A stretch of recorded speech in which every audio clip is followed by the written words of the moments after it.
Yes, now, Okay. now you begin, sir. Okay, I'll from begin the now. beginning. Okay, Begin from okay. the beginning. Okay, okay. So first of all, a very good morning to everyone.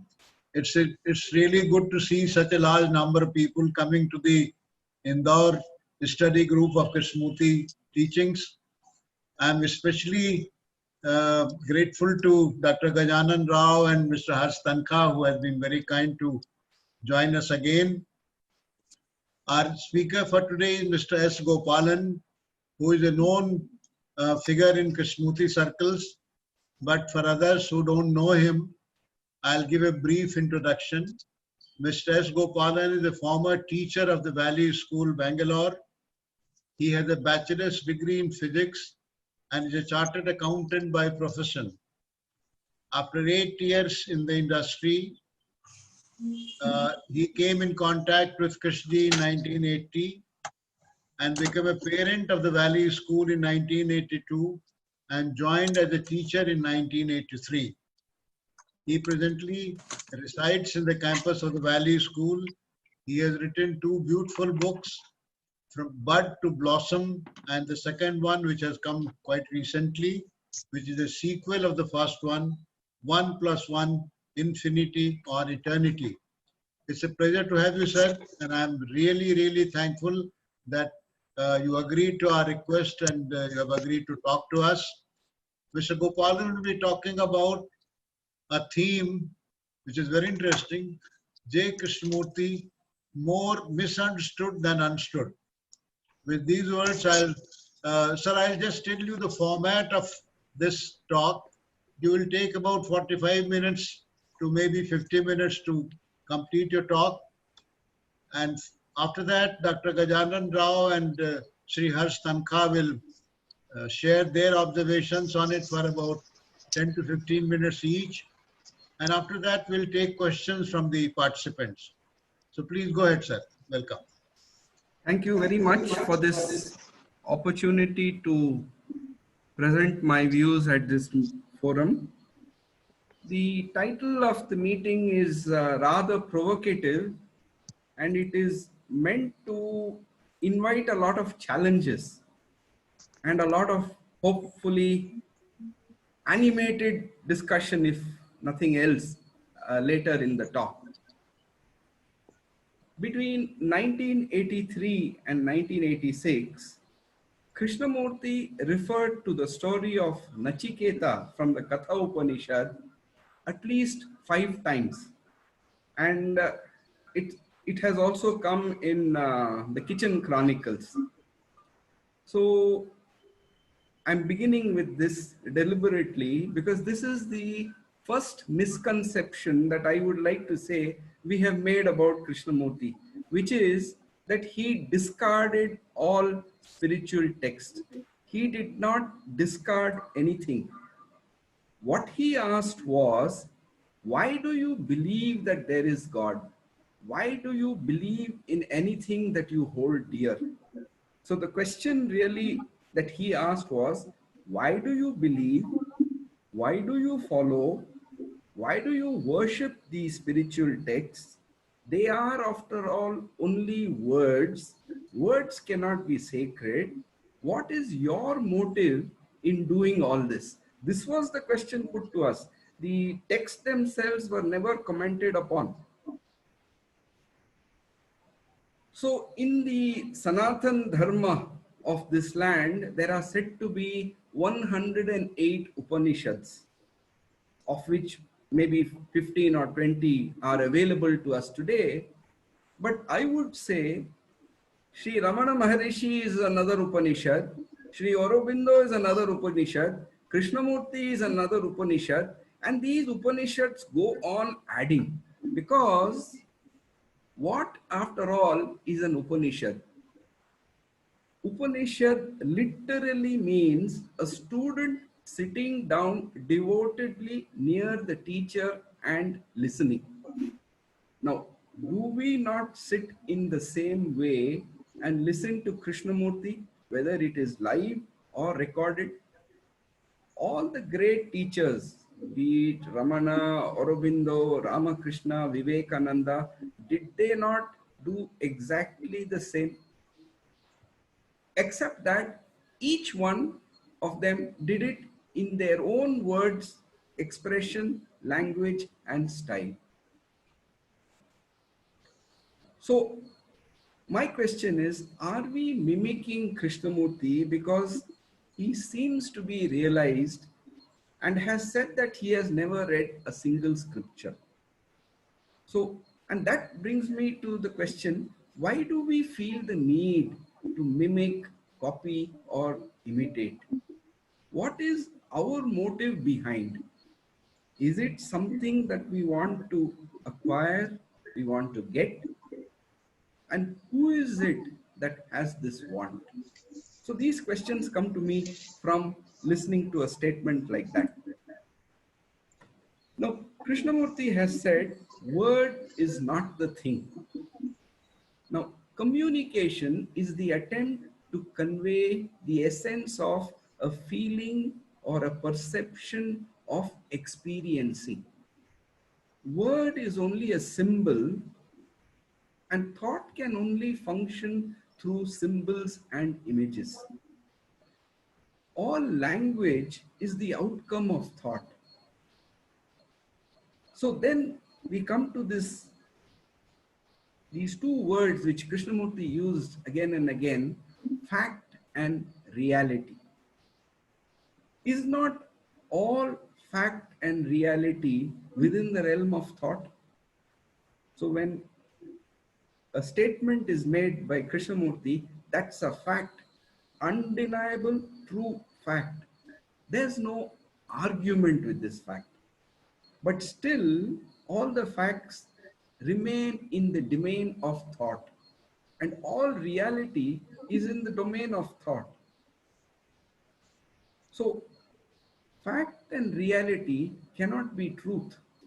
They can, one may say they are the expression of truth through thought with its limitations. But truth is far greater, and the word cannot capture it in its entirety ever. So then this question comes, what is understanding? And along with it, one of our other misconceptions, can the intellect understand? I think this is the biggest illusion before us in the realm of the intellect, that intellect can understand, and education is the culprit for really bringing in this, fostering this illusion. Now, thought can only function in duality by separating the subject from the object, from the thinker from the thought. This is an entirely illusory separation created by thought. It's not a, it's not the truth. But in the separation, the identity of the thinker is maintained. So, is not assimilation intrinsic to understanding? If you take the example of food, so long as food is in the digestive system, it has its identity as food, whatever it is. But once it is absorbed and then it is assimilated and it has become part of the body, does it have a separate identity again?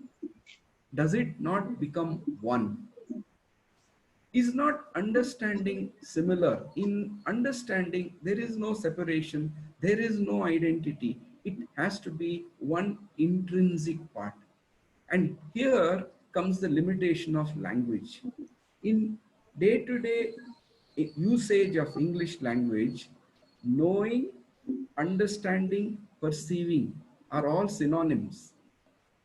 And at that level, it's very difficult to explain what is the difference between knowing, understanding, perceiving, and then knowledge.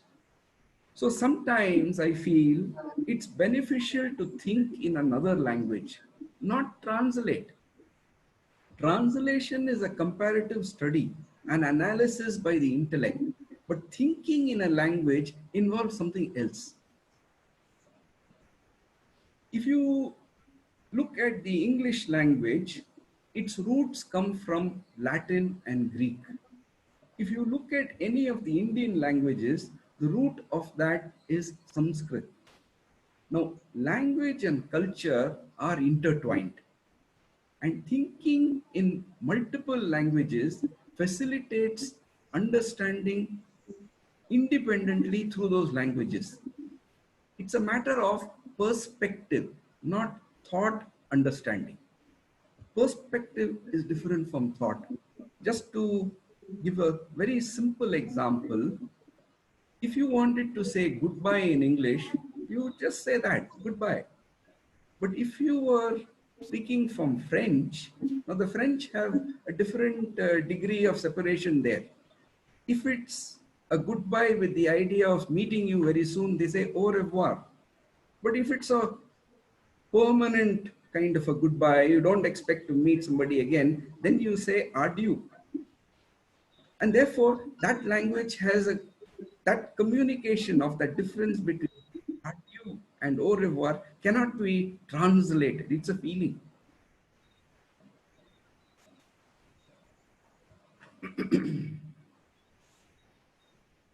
So language and culture, as I said, are intertwined. You can't understand the culture and its priorities without understanding that language. And the language reveals the deepest as well as the superficial aspects of the culture from which it has emanated. And therefore, thinking in different languages allows a different perspective to happen inside. Now, Krishnamurti said this many times, you are not listening to the speaker, you are listening to yourself.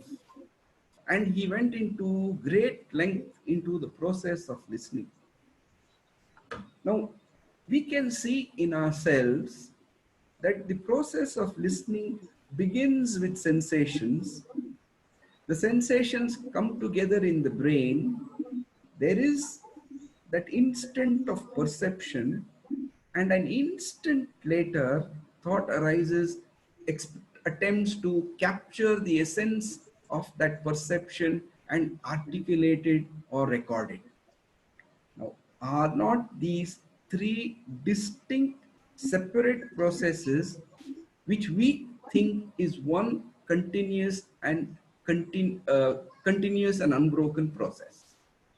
Also, even the very sensations sending in the stimuli, is it a continuous process, or is it, if I may say so, a series of pulses, discrete pulses?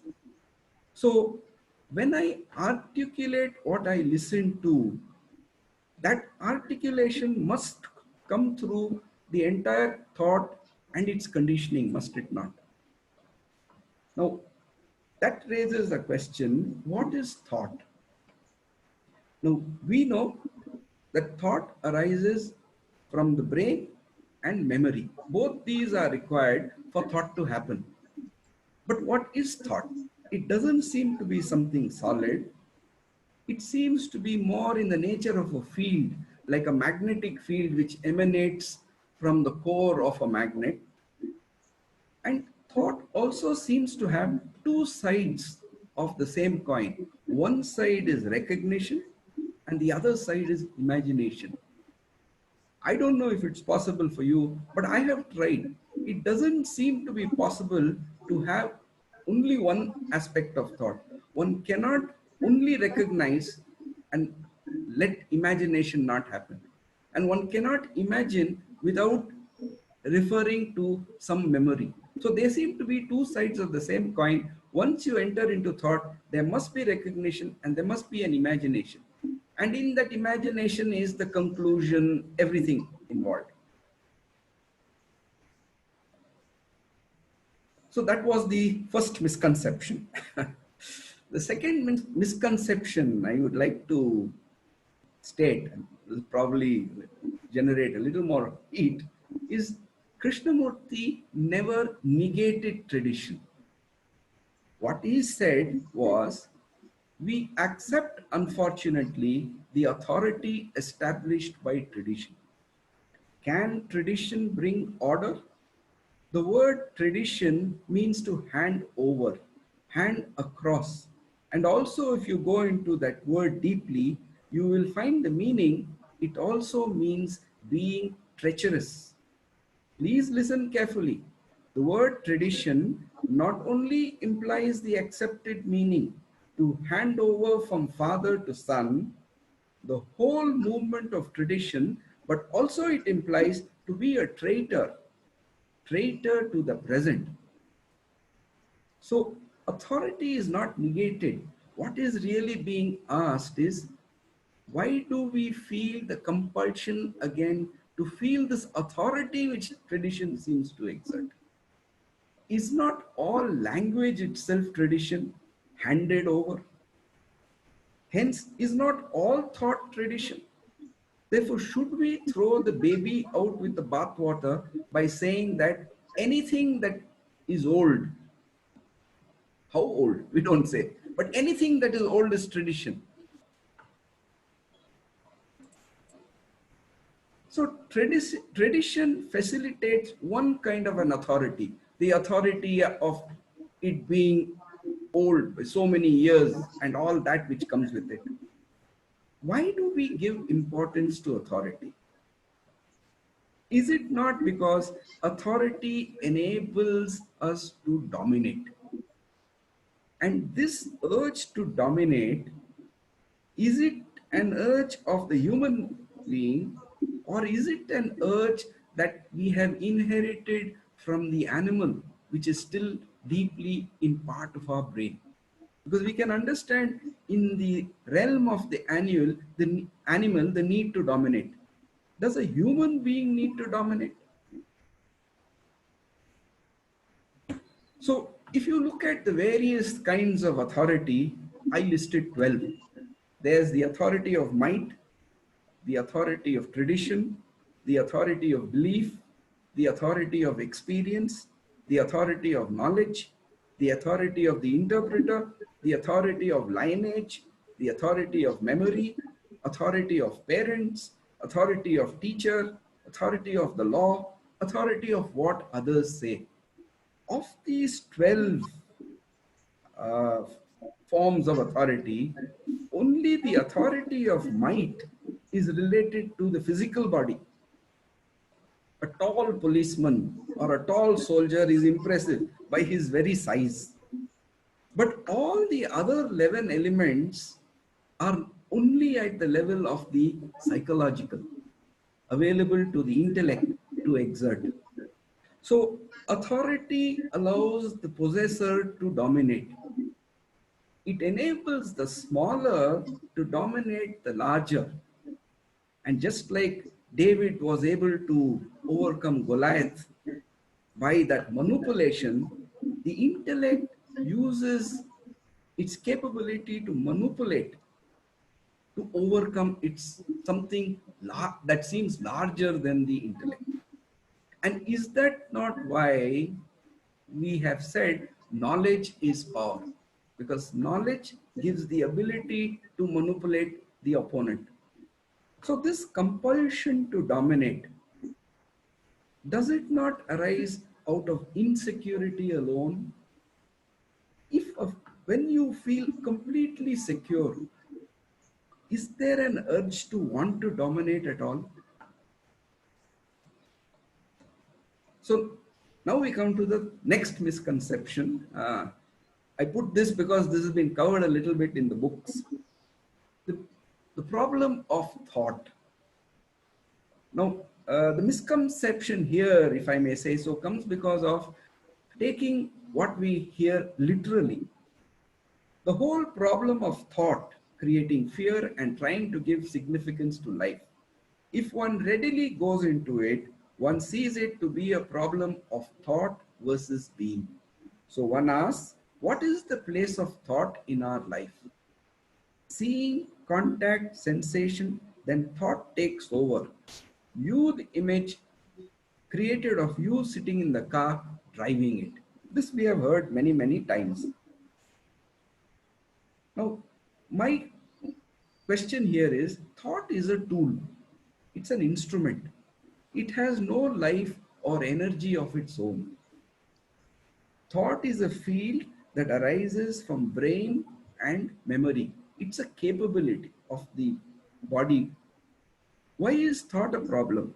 Or could I paraphrase that question to ask, who operates thought?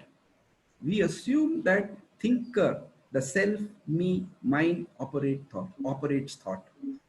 This is not hair splitting, but asking this question then enables another question to follow, and which is there anybody else or anything else that can operate thought other than the thinker?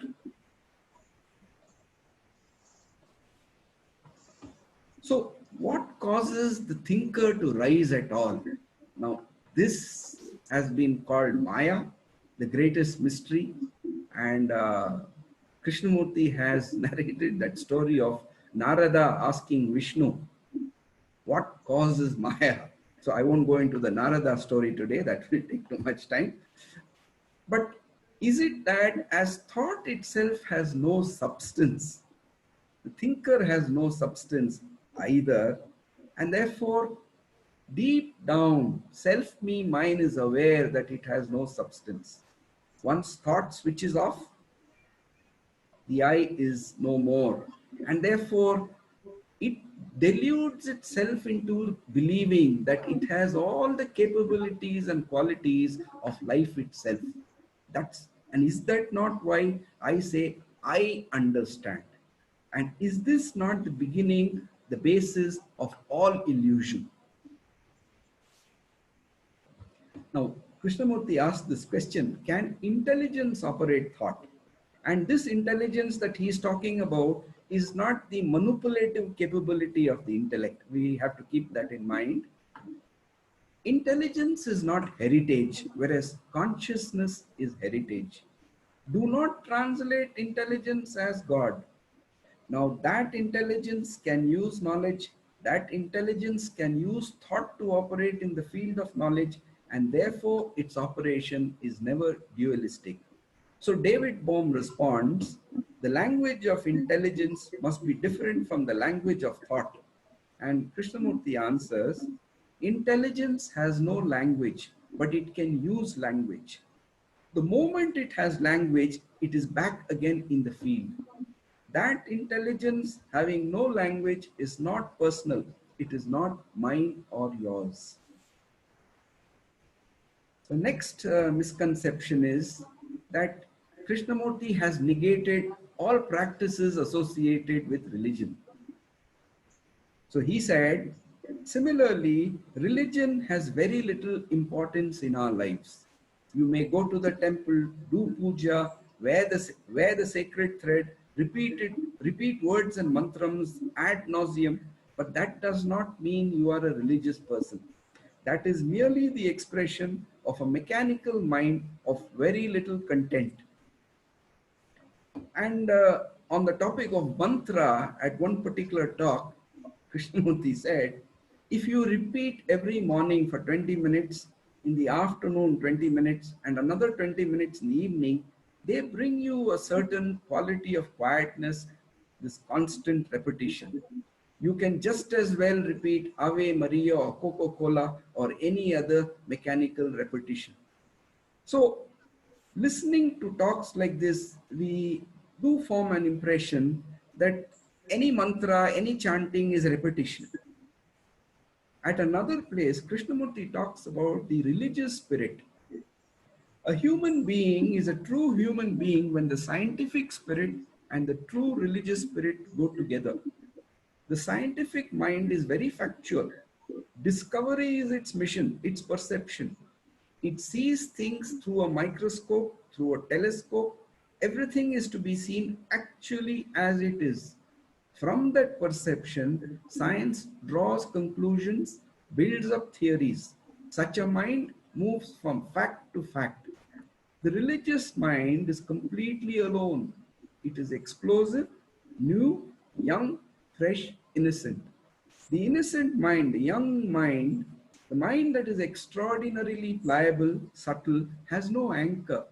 It is only such a mind that can experience that which you call God, that which is not measurable. And in that context, Krishnamurti talked about mantra in a very different way at another talk. The Sanskrit word mantra means man. Man means to reflect, not becoming or being. Reflect about it, think about it, ponder about it, meditate about it. And thra means destroy or put away, deny all self centered activity. Now, this act of reflecting, thinking, pondering, meditating, is this a repetitive activity? So, what is reflection? Is it an activity of thought at all? And Krishnamurti, when he comes to questioning, points out if you remain with the question and not try to find an answer, the question itself begins to unfold. So, anything that facilitates reflection is then valuable. Could be words of a teacher, it could be a tree in the field, it could be the line of mountains. What is important is the act of reflection. So that gives me the next misconception. When Krishnamurti talks of living in the past, that is, you live in the past, don't you? Just think of it. You are the past and you live in the past. And that is your life, right? Now, I would like to ask, is it at all possible to live in the past? Or it is only possible to bring a memory from the past into the present? Now, every memory from the past, when it is dragged into the present, has to be dragged through the accumulative memories that are there, which is our conditioning. And therefore, since memories are continuously accumulating in us, conditioning is also continuously accumulating in us, moment to moment. So every time we bring even the same memory into the present, it has a different view because the conditioning has been different. Therefore, is it that we only live in the present? Either it's the actual present or it's the present of the virtual reality which is running in our imagination. But we only live in the present. We can't go into the past, nor can we go into the future. That comes to the next misconception, and this thing about being repetitive and mechanical. Because this is again something that Krishnamurti has said many times. Isn't your life mechanical? Haven't you noticed it? So what have you? Your life, your thinking, your ways of acting are all mechanical, repetitive. What does mechanical mean? Like a machine. A machine has no spontaneity. It cannot have any attention. Now, is it ever possible that a human being can be without attention ever? Or is that again the conditioning of our education? Right from the young age to be told there are certain involuntary functions in the body, like your breathing and your heartbeat and the way your brain instantly responds to danger. So there are certain involuntary functions and there are voluntary functions. Or is it that when there is attention in that moment, then the whole spectrum is visible in what Krishnamurti calls insight? So, and that attention, is that not happening in every sensation and perception? Maybe it's for a very short time. So long as one is alive, is there not that quality of attention? So, can anything really be automatic, repetitive, mechanical? And this brings me to the last misconception for today. And this is about nature. Now, you know that Krishnamurti talks about nature in great detail. Thought has not created nature, the trees, the mountains, the rivers. But I have some difficulty in accepting this as it is it so? Does nature exist independent of my thoughts? Does nature exist independent of my senses telling me that all this exists outside? Can I say that the mountain exists except as through the thought? So the world that I know, is it not the world of my mind?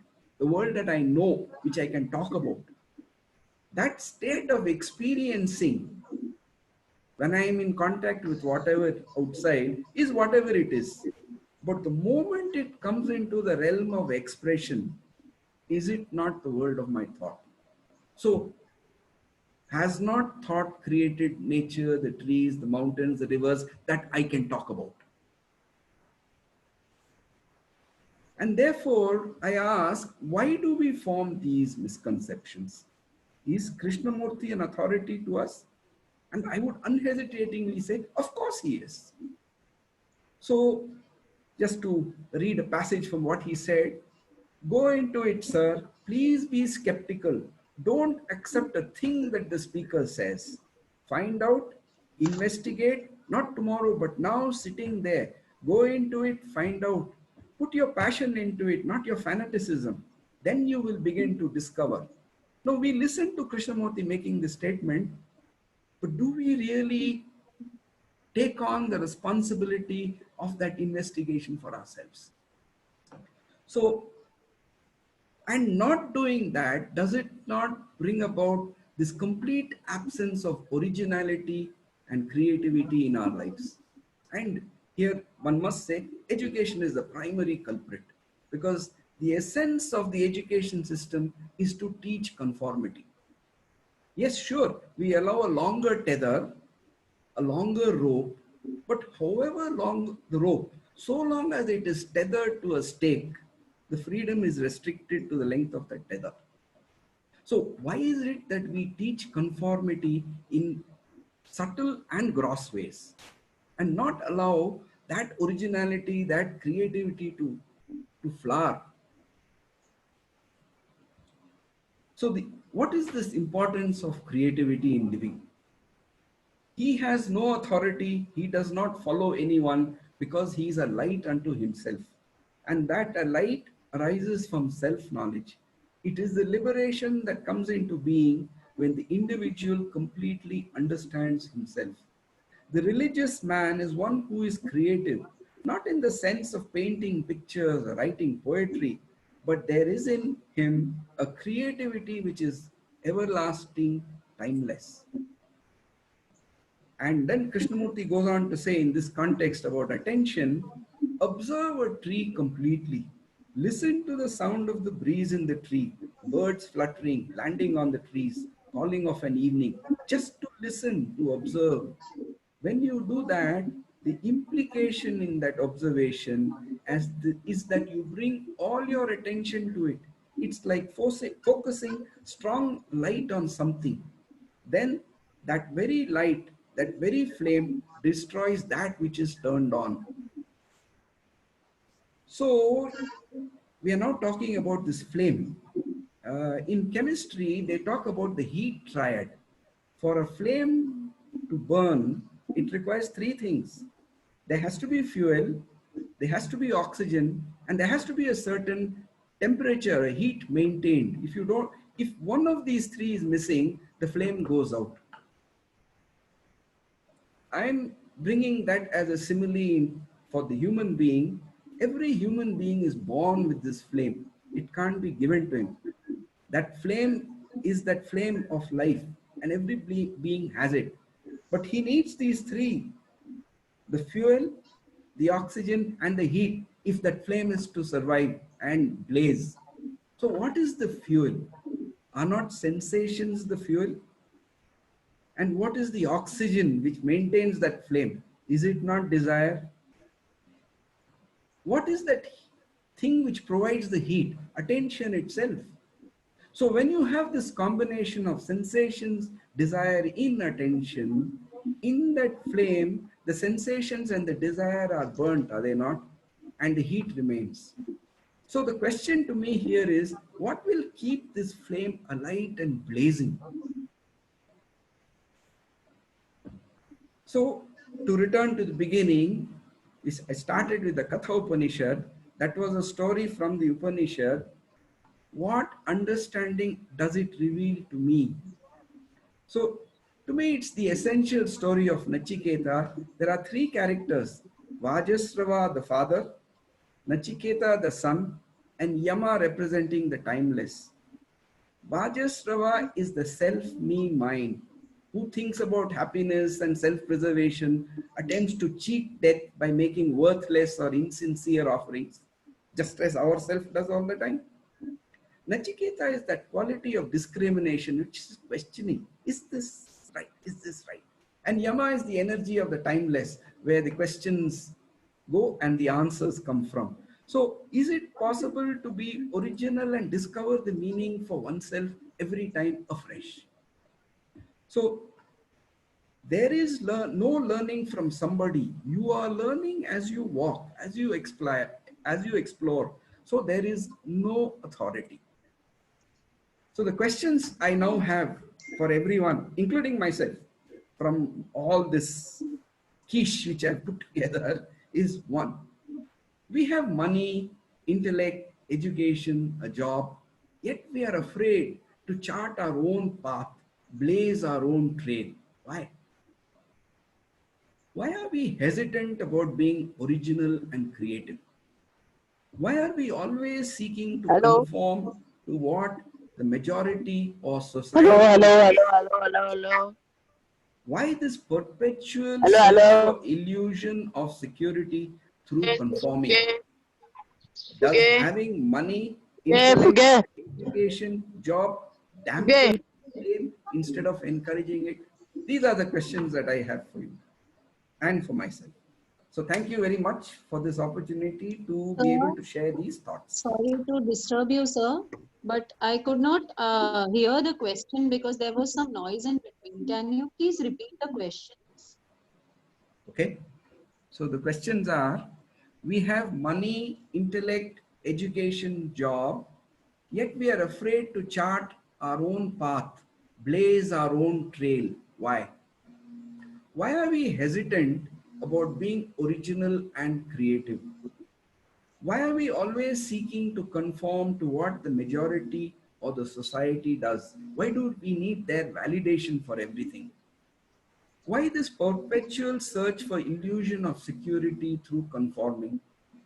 And does having money, intellect, education, job itself dampen the flame instead of encouraging it?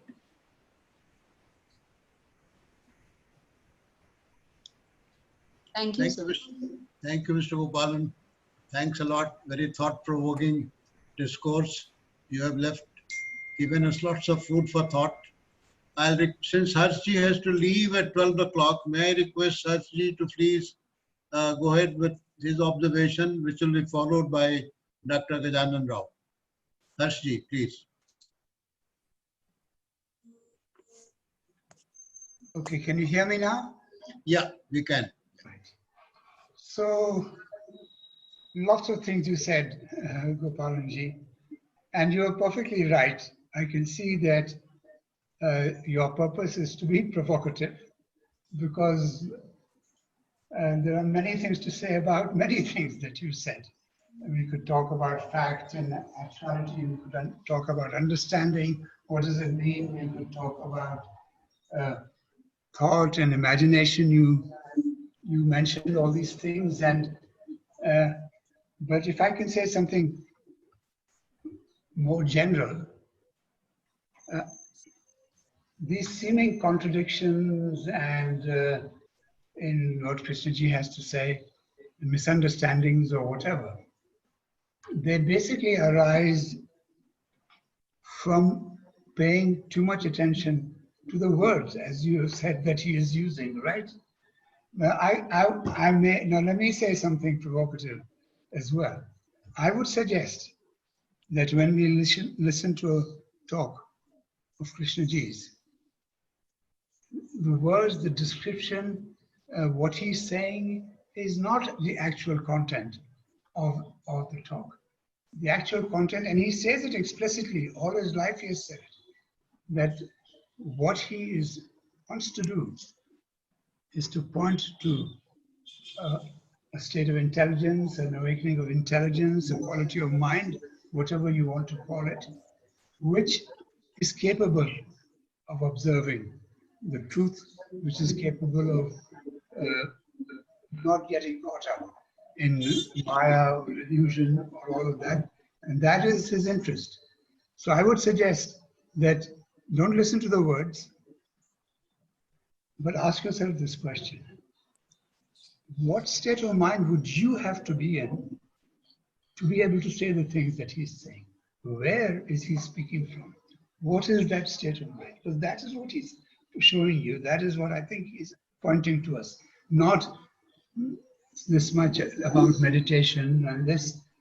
This is a disservice, I think, that is being done by, say, things like YouTube and even to some extent the theme books. I've been involved in producing these, so I'm guilty as well. But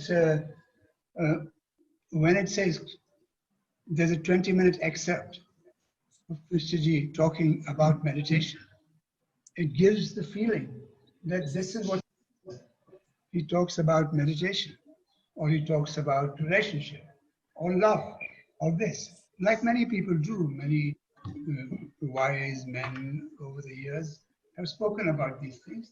And certainly he has interesting things to say about it. But one of the things he was very clear about, so I used to record his works, was that he said, you must see the whole talk as a unit, because the whole talk is an exploration. And that's what it is. That is the process which he is actually asking you to not sit back and be passive, but to undertake with him. That's what's happening. It's not what he's talking about, but this process of inquiry that he is wanting us to engage in. And just to take a bit of the talk out is to lose sight of the fact that there is this process of inquiry. So I'm saying don't listen to the words. Just ask this very different question. How is he able to say all this? Can we look at the world around us and say all this about relationship? Why not? I think that's probably sufficient from me. Yeah, let others speak. Yeah. Thank you. Yeah. Thank you, sir. Thank you. Dr. Gajanan Rao, sir, would you like to say something? You have to unmute yourself, sir. Unmute yourself.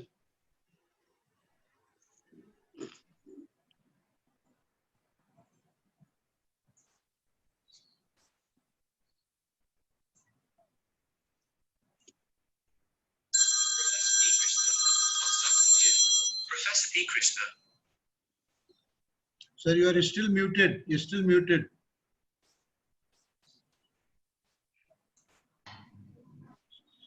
Perhaps he is seeing, Yes, sir. Good morning. he is calling someone. Yes, sir. Good morning.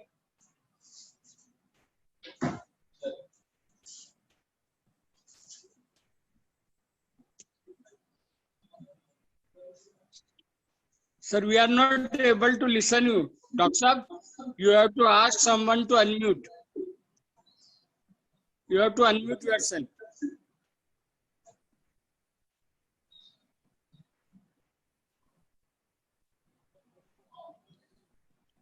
We are asking Savita ji. He will have to call someone to unmute.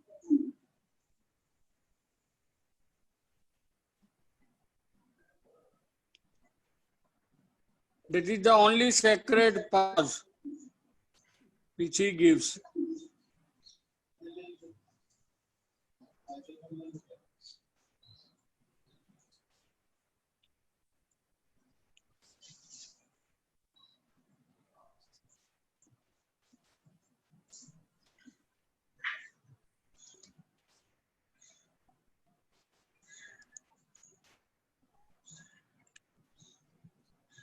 Dr. Rao is not being unmuted.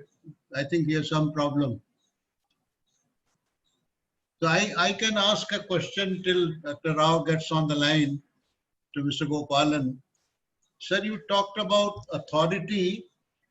The way I understand it, authority is a skill or something given to us for a particular task. Now, so long I don't appropriate it into my personal life, I don't see any problem in it. So why should, if I have a knowledge of Upanishad or science, why should it, or a tradition, why should it become an authority? This is my question. Sir, are we used to having this authority to carry out day-to-day functions in life, and we assume that that's the only way it can function? Or can I say that actually there is only cooperation, there is no other way of working? Because cooperation doesn't work, we say, okay, give this man the power, so even if there is disagreement, he will override the others. And therefore, we don't give cooperation a chance because we want the ends already decided. So we've decided which way to go. Cooperation will not allow it. Therefore, we say authority is inevitable in the outside world. So, and we begin the wrong. Once you have taken the wrong step, then you keep perpetuating that error. Gajanan Rao is now unmuted. So, Thank you. Thank you. Dr. Rao, please, sir, go ahead.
I think Dr. Rao has some problem with his audio. Sir, are you able to hear us? We can't hear you. We can't hear you.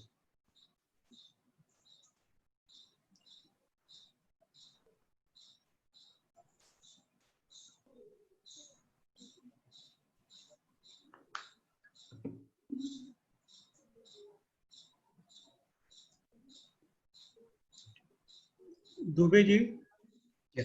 Yeah. Okay. There is a Mr. Verma has a question to Mr. Gopalan. Verma sir. question, actually, I couldn't listen to Shri Harsh Tankha because he was moving to reading and then again telling and reading and again telling. He was in a very dynamic phase. So we can listen. I can't hear him either. And we couldn't hear it. So if you can repeat the same thing sometime whenever after, now Gajanan Rao has joined. So after that, he can probably. We can listen you now.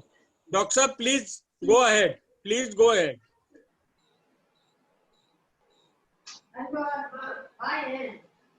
Yes, sir.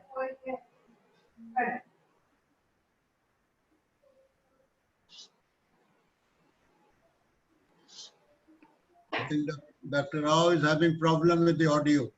So we can, maybe Harsh, you can Complete say the voice, something. please, bro.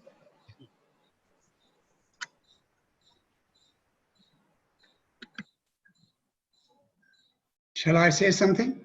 Yeah. Yes, please, please. Either? Please, New to please go ahead. Okay, I'll speak clearly into the microphone now. Yes, yes, please. Yes, I was saying that the many interesting things that Gopalanji said, we could discuss many of them because they're very thought-provoking, and I think that is his purpose, to provoke that. But sometime I would love to do that with him, but Yeah. if I could take a more general view, all these problems of misunderstandings rise. Tanka sir, please. Dr. Rao. Okay, I'll stop. But still some problem with him. Again problem. Okay. Dr. Harsh Tanka, please. Yes. Please continue. Okay. So what I was saying is that these misunderstandings and contradictions arise mainly because we are dealing about the Krishnamurti's talks and teachings on the level of words. If you are looking at it on the level of words. And I was suggesting that there is something else that is happening during a talk. And we should maybe forget about the words, not even think of the subject of what he's talking about, but pay attention instead to his quality of intention, the quality of the mind, which is raising a question for us. What quality of mind do we need to have to be able to see truth, to see with clarity, to not be confused? So that is, and actually, I'll say something which I didn't say before. I was responsible for doing translations into other languages. So we produced a cassette with, say, a French translation. But he said, no, you must have on the tape not just the French, but also the English. So we put the English on the left stereo channel and the French on the right stereo channel.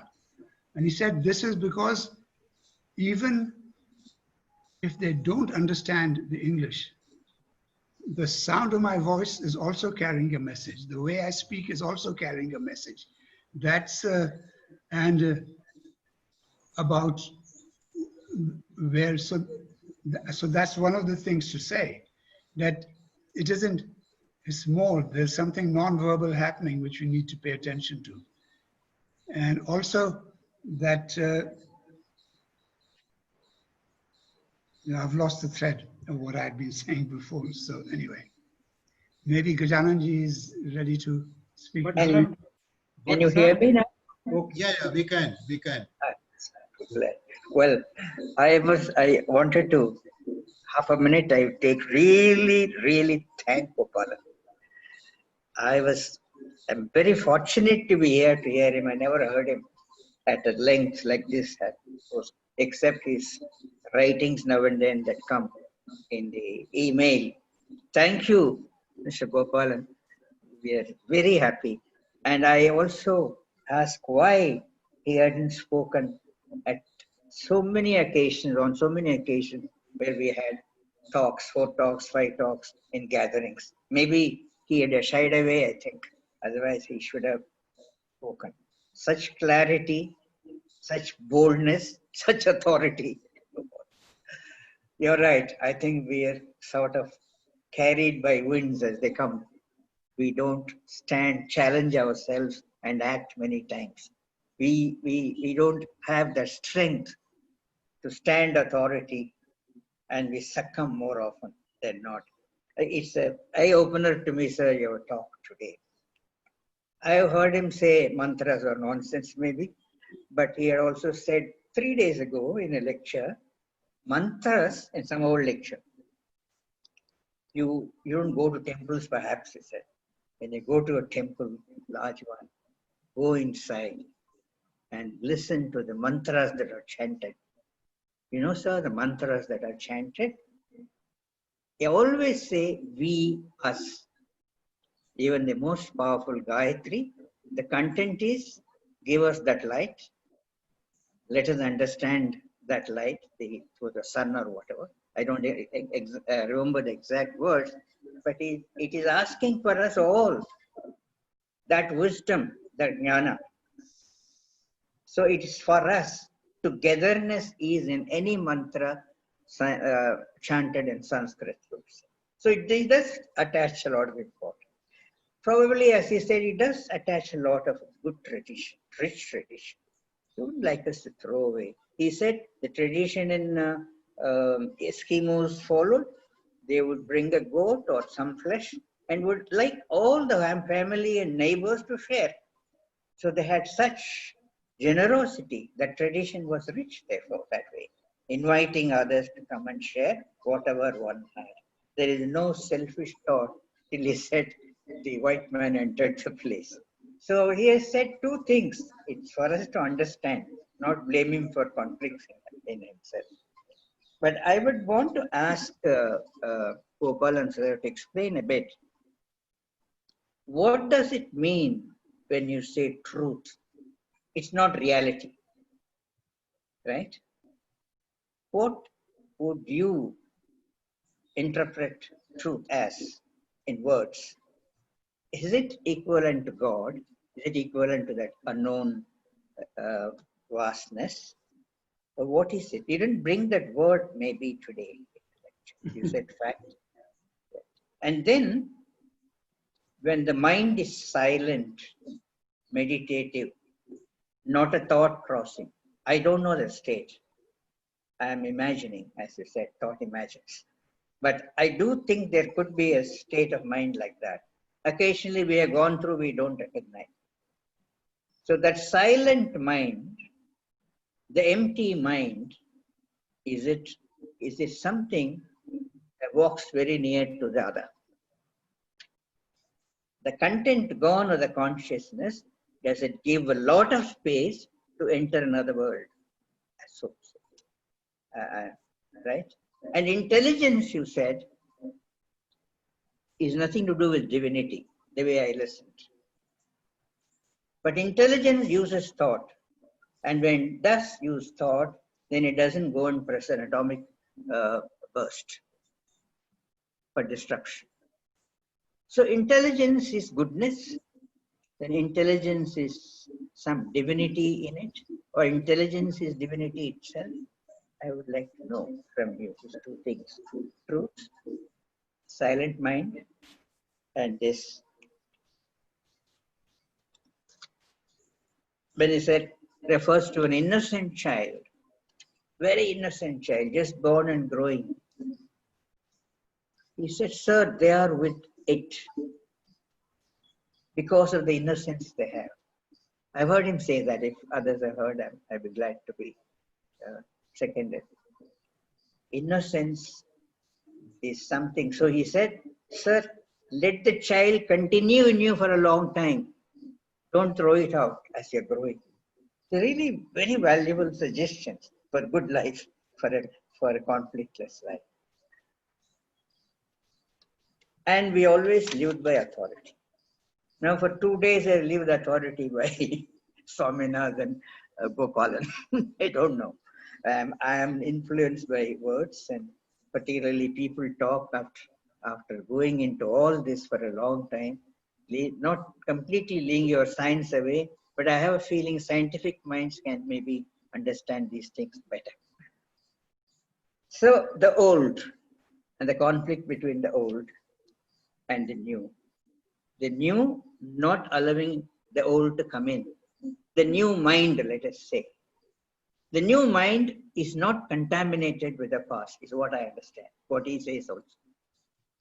So the new mind, if it lets the old consciousness come in, no more new. So we are here as teachers to teach children to come with a new mind to live with, wiping away all the contamination by the consciousness, which is the old. He says that is a possibility. If the teachers become that, then maybe children, I don't know what is the way to put it to your child, to reject the old or set aside the old. It can come in when necessary, but he needn't come and interfere in all that you do every time. But this is a few little muddling of things I have, especially listening to him for so many years. He said once, I was sitting very near, sir, in spite of all this, we don't really understand it. Understand that thing which he says, the other. You know what he said? So subtle you miss it. So simple, so subtle you miss it. So these are really great mantras for us. There is something in all this to understand it. And your talk today really gave us, me at least, a lot of boldness to be myself. I would think I am nothing. I can't do a thing in a way now and then.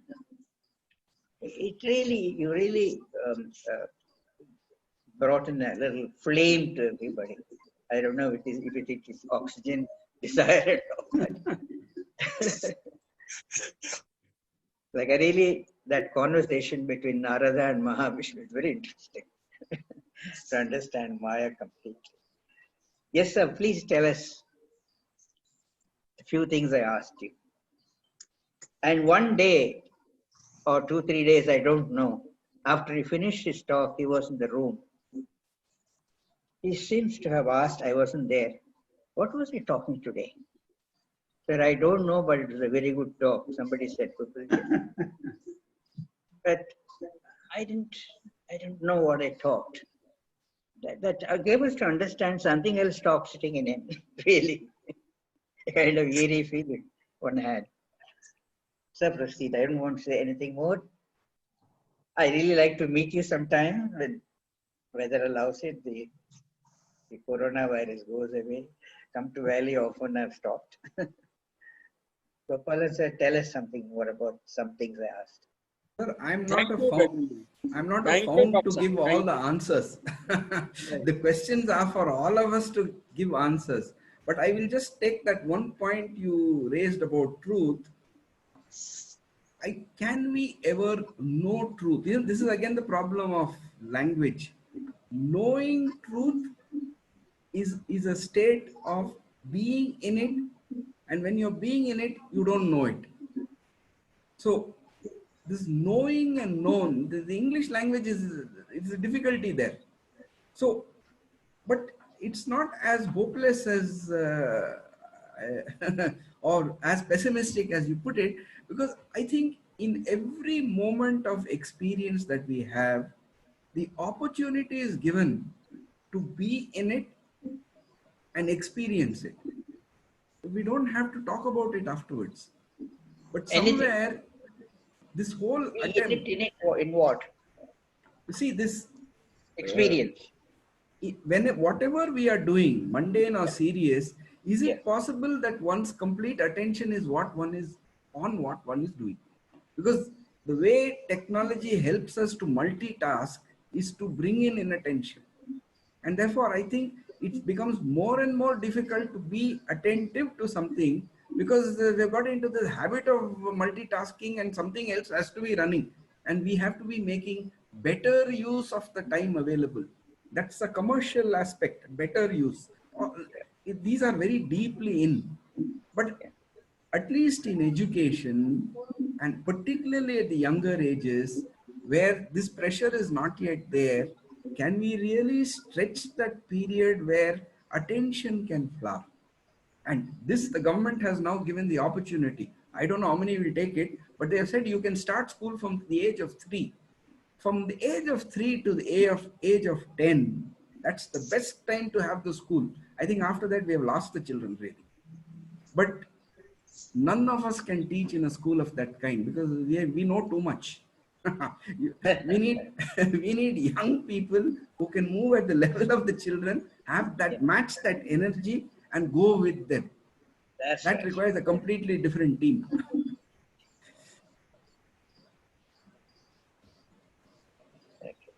But at least tell us, if not an answer. You said there is a tree, there is a mountain.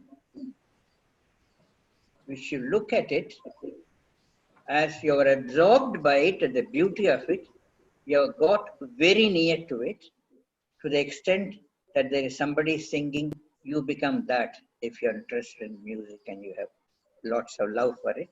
So there is this merging together, that, what is it called? What do they call it? One, Dvaitam.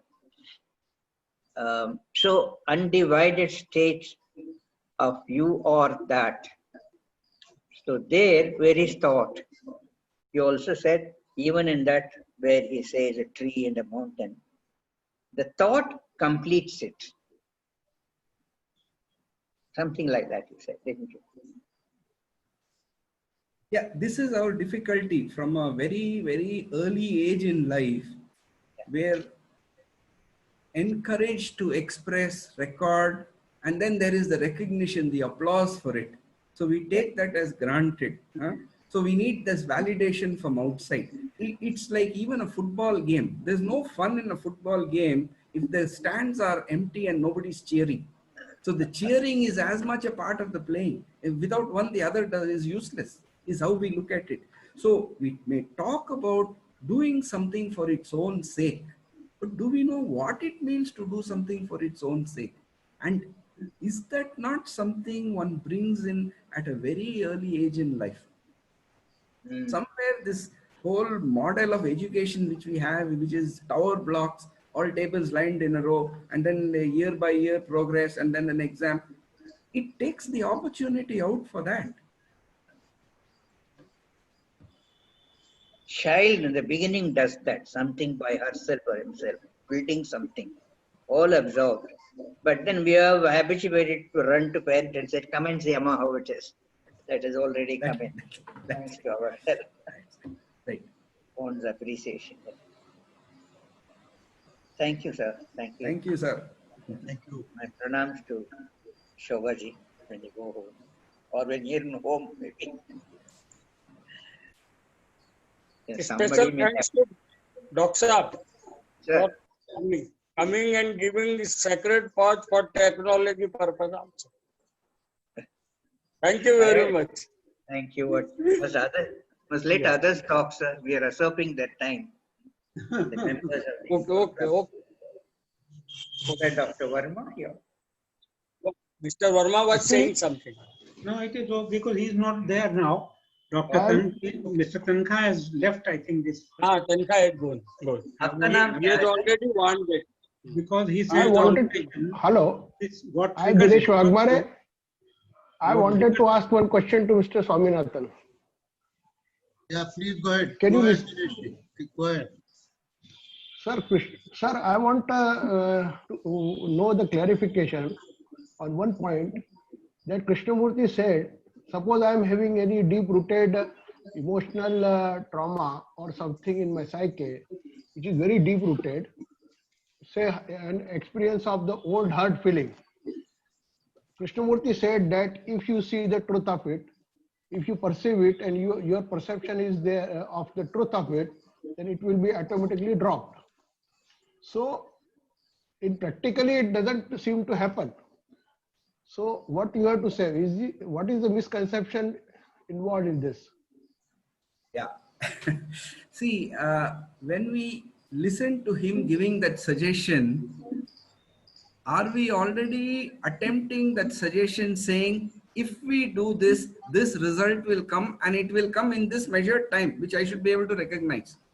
So there is this deep trauma. I am giving my attention to it. I'm staying with it, but it is not going yet, which means I already have the expectation that it should go. Right? That's right. But it's very difficult to watch that this expectation is there at very, very, very subtle levels.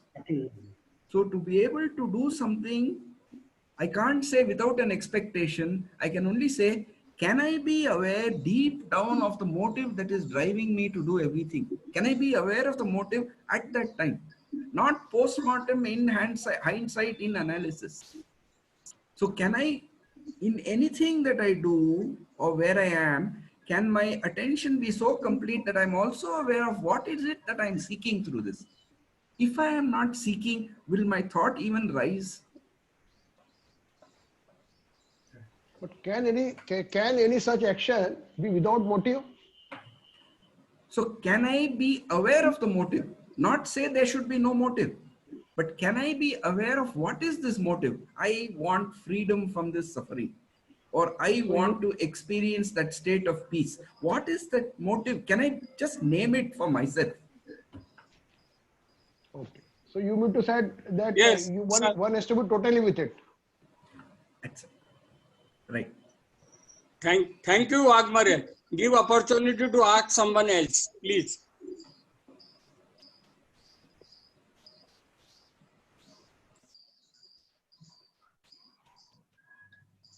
Harshad ji, you want to say something? He's not there, I think. आपका नाम क्या है sir?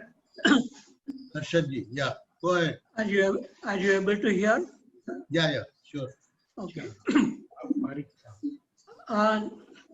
One thing which Gopalan sir has not talked about, but maybe use different word, is this thing called awareness.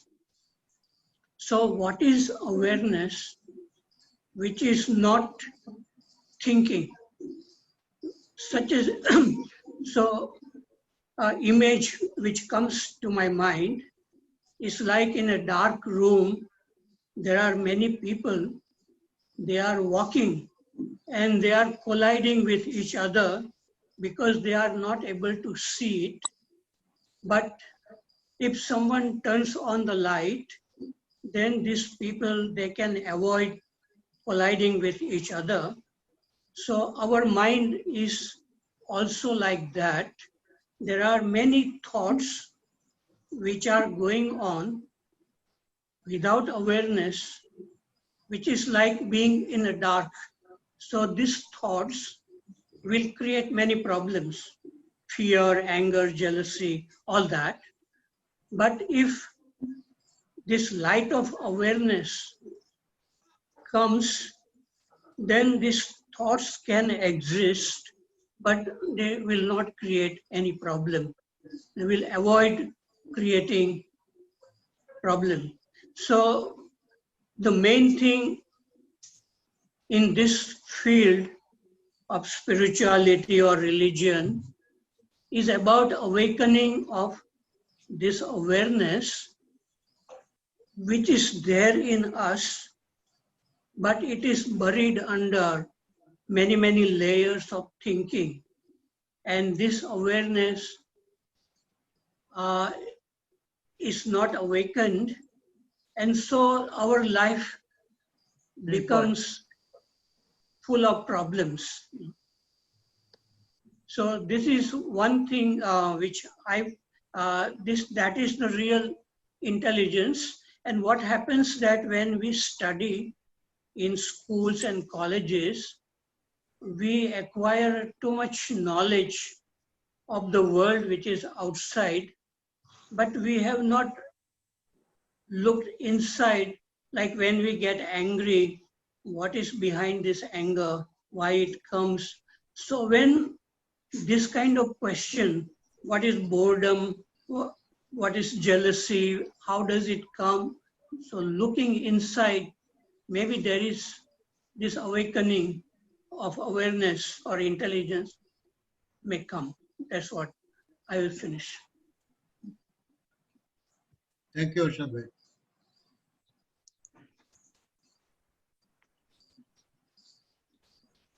Prakash ji, yes, please.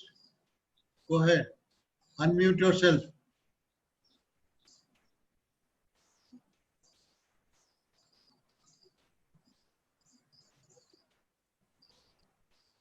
Still muted. Prakash Maheshwari.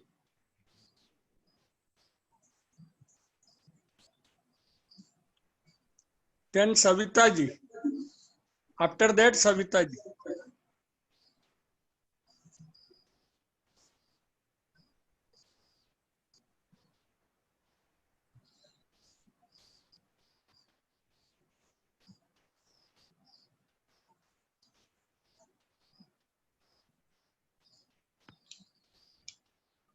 Any problem?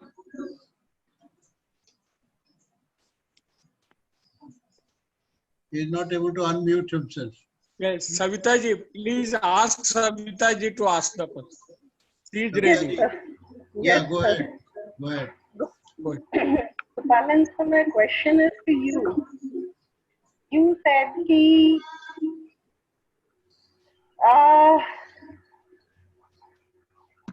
like there is an old trauma and and I am not willing to get over it, right? Because I'm holding on to it.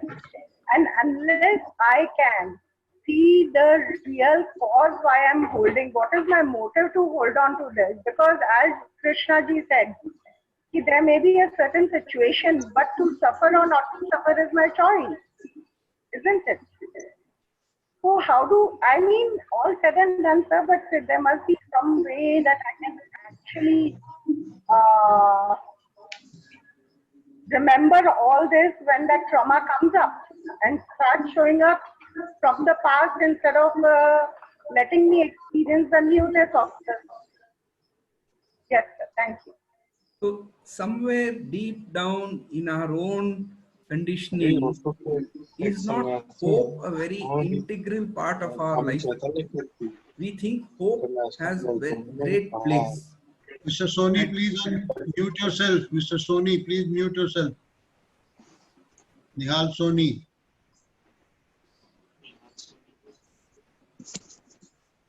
Yes. So we live with hope in us all the time. And is that not one of the conditionings we have got from the education system that we have all grown up in? Hope is a very essential part of that tradition. But what is hope? And is there such a thing as hope? And what is the implication of hope? Why should we have hope? Who wants hope? This is something that needs to be questioned. Is there hope at all? If there is no hope and one remains where one is, then Krishnamurti points out that passion may rise. Now, this is something one will have to experience and ask for oneself. And that is why the last question I had asked was, is it that when you have this affluence and education, we have this comfort, and therefore the situation where we have to even hold on to hope doesn't arise because we have too much of everything? So does excess really breed insensitivity? Right? And this is one of the statements of Krishna that comes to me again and again and again, whether it's the Bhagavatam or the Bhagavad Gita. The statement that when I want to bless my devotee, I send him poverty. So do we have to wait to come to that stage to learn? I mean, after having all this, are we going to wait for that to come to us? Then it's not being intelligent. Yes, sir. Yes, sir, that's what I was experiencing. Yeah, I'm sitting on the brink thinking, and then some personal trauma will come in and stop me from actually, like having my own way, or, not conforming to what is expected out of me, and to do what I want to do, what will make me happy. And of course, it will contribute to the world, but I'm just sitting on the brain thinking of some old personal suffering will come and it will block my progress, to go to that path, because it's out of the way. Okay, I'm not supposed to do that. I'm supposed to be a Marwari, make wealth, make properties for my children. I'm supposed to, be affluent and all that, but I don't want that. So, it's very challenging for me all the time. The inquiry I have to keep bringing back to myself, that why can't I let this old conditioning go and my new self to emerge, which wants to live a carefree life, be near a nice brook, river, nothing to do, just be with oneself, do whatever social good you can do, be a good citizen, and that's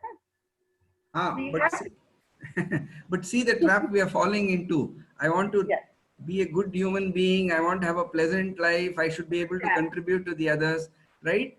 And there is this story of the Buddha, right? Where he talks about that, imagine that this entire universe is an ocean and there's one tortoise in it, and it stays at the bottom of the ocean. It comes up once in 100 years for a breath of air. And on this ocean surface, one coconut is floating. Now he asks his Shishya, what is the probability that when that tortoise comes up once in that 100 years, his head will strike the coconut? And the Shishya says, that's next to impossible. And the Buddha says, that's the possibility of getting a human birth. So having got it, what are you going to do with it? So even these small innocent requests, if I hopes I may say, of being able to do good to others, not inflicting suffering on somebody, right? Is it too small? Do we really yearn to break free of this? Why does this I rise before I even ask it to come? I didn't ask it to come. But before I know it, it has come and it is sitting in front of me, right? Why does that happen? And obviously, no act of mine, no wish of mine is going to change that. Something else is going to change. What is that? What is that quality of attention where I can be aware of it rising even as it is rising? Yes, sir. Yes, sir. So between thoughts, the gap that we get between pulses, that is where we have to catch the thought from becoming into a desire. Before it becomes into a desire, what's the whole process? Yeah, but by the time I have that conversation, things have already gone ahead. Can I just be aware of it rising? Just be aware, not with any motive to change it, divert it. Just be aware, not in words. Just know it, recognize it, and it's there. Yes. Can we have some other questions? Can we have other questions? Vijay Chhabra sir, please sir. Sir, previous time we could not allow him. So let Vijay Chhabra say something.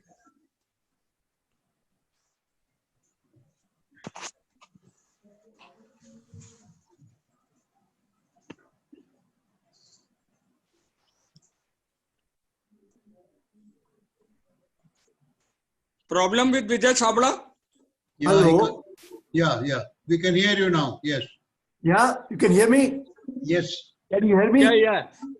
Okay. Everybody is hearing you. Yeah, okay. So,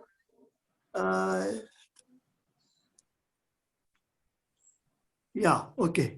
So, Gopalan sir, you brought in this myth of Nachiket, which has been fantastically, it's been very fascinating for me. In fact, somehow that seems to me one of the probably most valuable myths I have, from very early been and felt very enigmatic and also very inspiring, because it's like a young boy. This is how it comes to me, that young boy at very early sees through the game. That's very interesting. That you grow old, you read this, that, you hear, listen to, and all kinds of talks and explore different philosophies. But here's a young boy who sees through the game. He is ready to go to the end, kind of, wants a dialogue with the death. So he says, and death says, ask me anything but not this. No dialogue on death. Ask me, I'll give you whatever you want.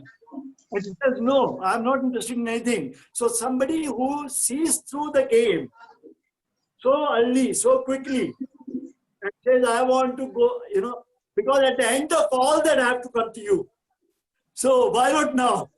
So that kind of urgency, that kind of yearning that is expressed through this myth.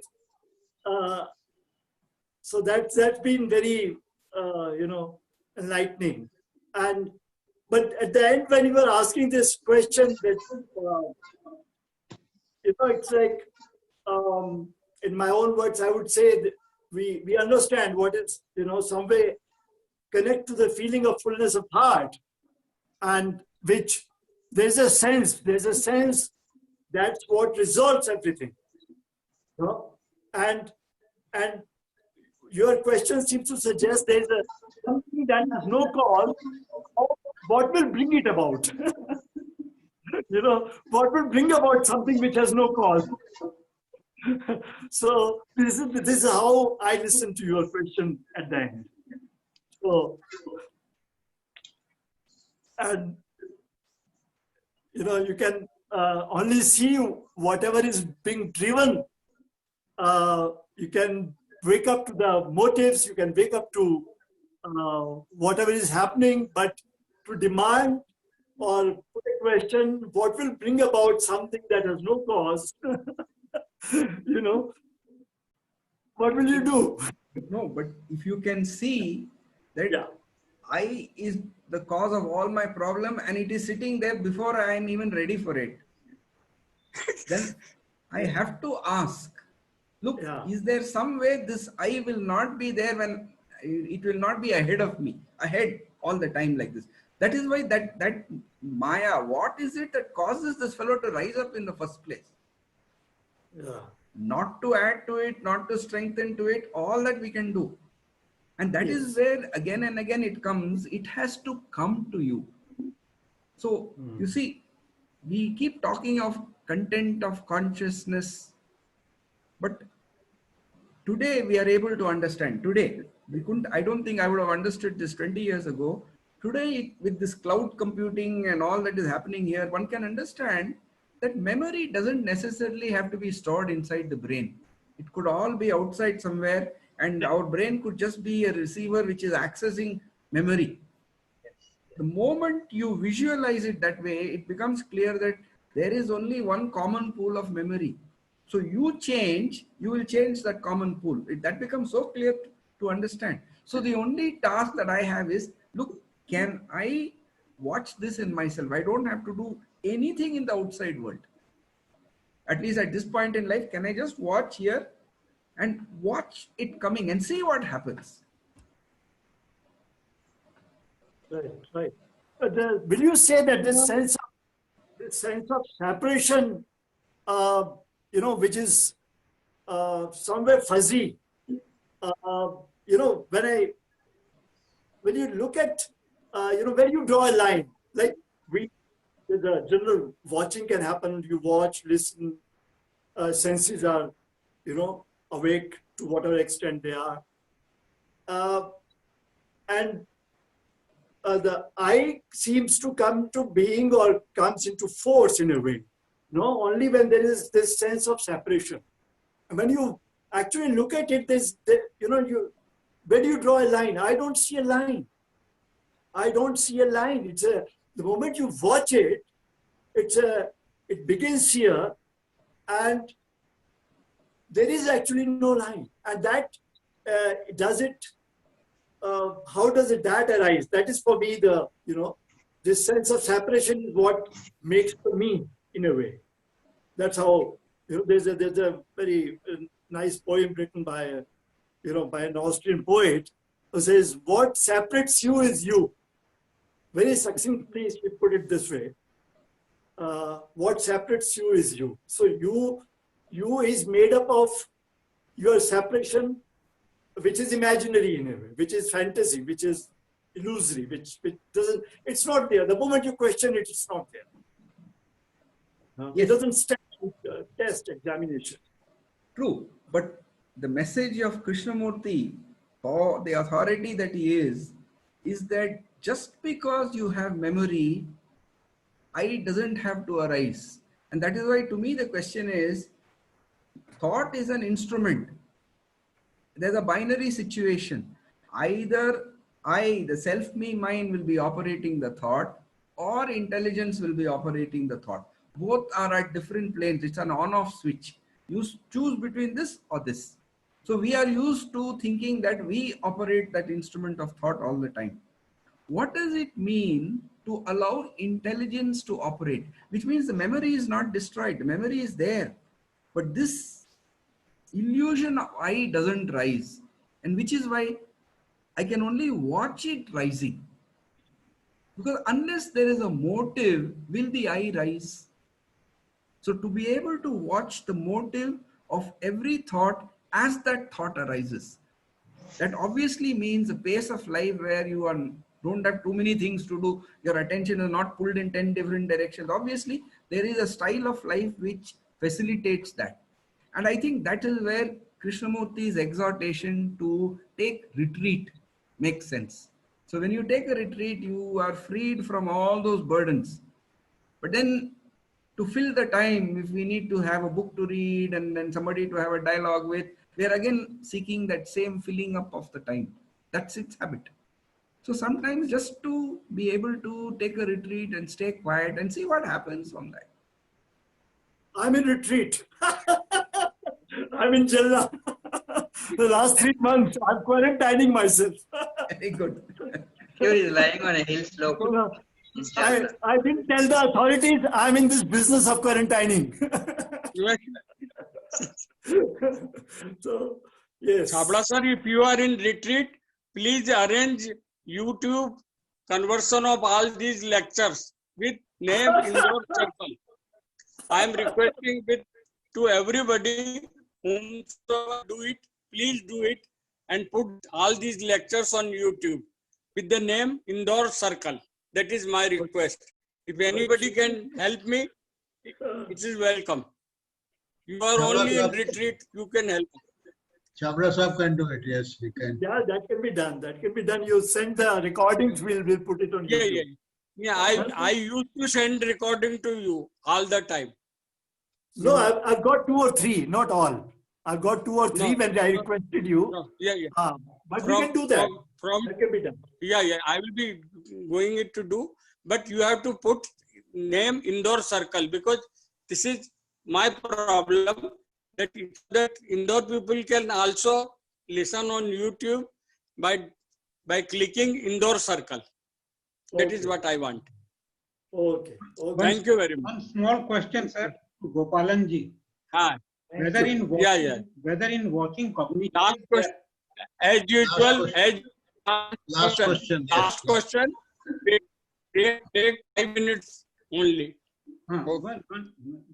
Whether in watching, cognition is there, which allows you to be to see that arising in me, because that suffering doesn't allow you to go to retreat.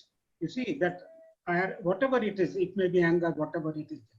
Once it is there arising, whether cognition is there in watching. So that raises a question, who is it that watches? Is it thought that watches? Thought cannot watch, it can only recognize. So it's not thought that is watching. So what is it that is watching? That means whatever is watching has to be even before thought. And thought can only come and interfere in the watching. Just to be aware that thought with its memory comes and interferes. Let that awareness have its action. The moment I try to say these steps should happen, that's again thought getting into it. Can we understand and experience what it means to let awareness have its own action? Awareness without cognition. Cognition is thought. Cognition is thought. So awareness is not cognition. Okay.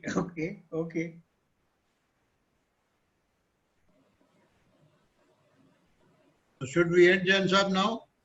Yes, sir. But Swaminathan Gopalan will have to come back again, because so many people wanted to have dialogue with him.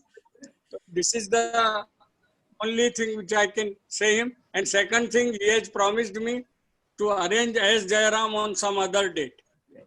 And about two books, about his two books. You have to confirm, Swaminathan, that you will bring him on some other date, because he promised me to come today even also, that with you he will be there, but somehow he is missing me.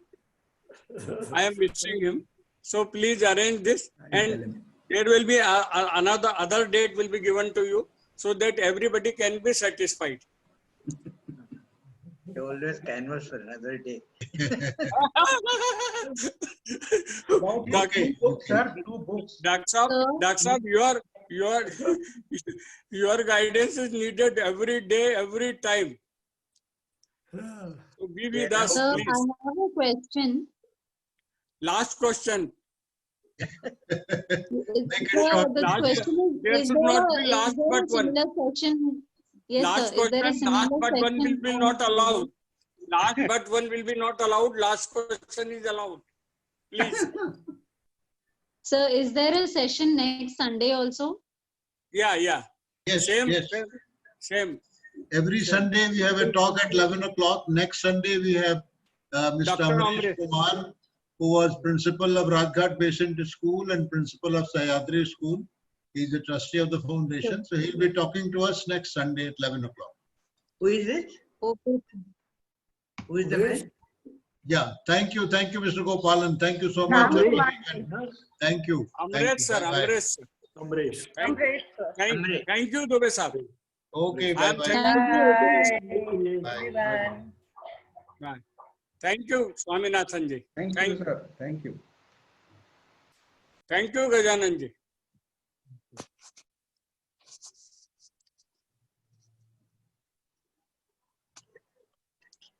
अब बंद करने का किसको बोलना है, टोके को कि कोई और को?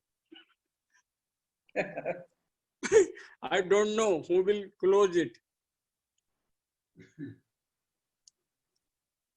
बंद करना है, please close it.